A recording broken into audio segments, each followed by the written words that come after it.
it's Randy. Welcome back to my channel. So I just want to talk about something that I feel like so many people that have rheumatoid arthritis actually experience. However, it was never talked to me about it like at my rheumatologist appointment, my first RA appointment, until it happened and I was freaking out. So the topic I want to talk about is costochondritis. So if anyone has ever experienced costochondritis, I know you've probably freaked out and thought you were having a heart attack while you were literally experiencing it. So for those that haven't, it's basically, so all of your ribs are connected to your bone in the middle by a cartilage. And so basically all of the cartilages that are from like here and around basically just become inflamed, and it's just a result of one of the side effects of having rheumatoid arthritis. So when you're experiencing it though, you would think you're having a heart attack. Literally, I experienced it for the first time when I was, I guess, a junior in high school. I don't remember the exact age, probably less than a year after I was diagnosed. And I was freaking out. I was laying on the floor. My chest hurt so bad. I could not breathe. I couldn't do anything. And I've just never, ever experienced my chest ever hurting. And so my parents aren't even home. I'm calling them, telling them my chest hurts. I'm literally crying. I can barely talk on the phone.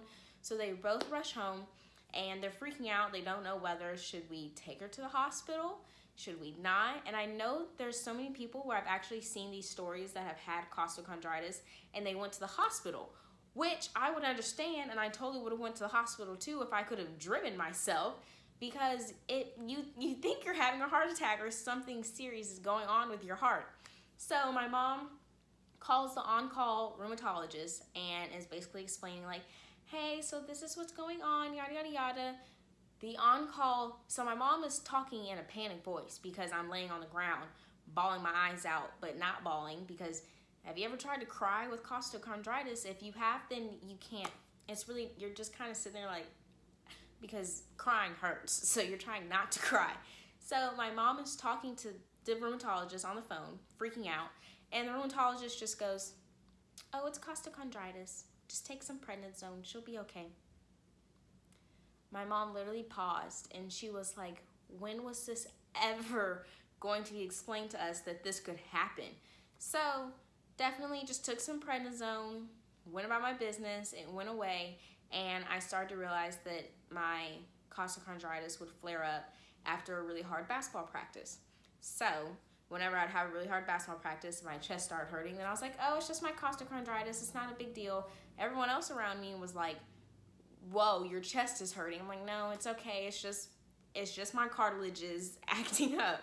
So don't understand why this is never a topic that is discussed right off the bat, that it could be a symptom, because definitely almost gave me a heart attack thinking I was having a heart attack, so it's fine.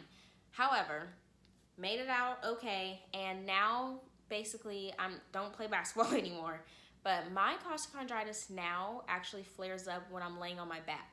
So if I'm laying on my back with like my head up trying to watch TV basically, then it starts hurting. And I honestly could not find the trigger to what was causing it to hurt until I think 3 days ago. I just kept realizing, man, my chest keeps hurting every time I lay down. It was freaking me out because my costochondritis never flared when I was laying down. So it was really, really scary that now my chest is hurting when I lay down. Maybe something's going on. I'm kind of concerned. And then I also know that I have a faster heart rate. So I was just freaking out that, okay, well, my heart is just acting up. Something's going on. And so I don't know how I came to the realization that it was from when I lay down and look forward. I don't know if anyone else, their costochondritis acts up when they're laying down. And so I would love to know. And I know I spoke to my rheumatologist about it in my last appointment, and she told me that a lot of individuals, their costochondritis will flare up if they've had caffeine. And I don't drink caffeine or coffee or whatever because caffeine actually upsets my stomach, so I don't have any type of caffeine, so we knew that wasn't it. So that kind of freaked me out more because I'm like, okay, so my chest is just hurting, my heart hurts, so something's going on. And so I now know that it's when I lay down and there really isn't anything else that triggers my costochondritis. For other people, of course, like stress or caffeine or a lot of like movements of the rib cage. So I don't know, guys. I just wanted to share that because if you're like me, you basically freaked out just to find out that you had costochondritis. So, of course, y'all can reach out to me. I'd love to hear y'all's first story when you found out you had costochondritis, because I just know that it was a freak out event. And I really feel like more rheumatologists need to know that they should just write this in a pamphlet and just give us a costochondritis pamphlet the second we're diagnosed, so we can automatically eliminate basically putting ourselves in a cardiac arrest. So, as always, I hope y'all have a great rest of y'all's day. Goodbye.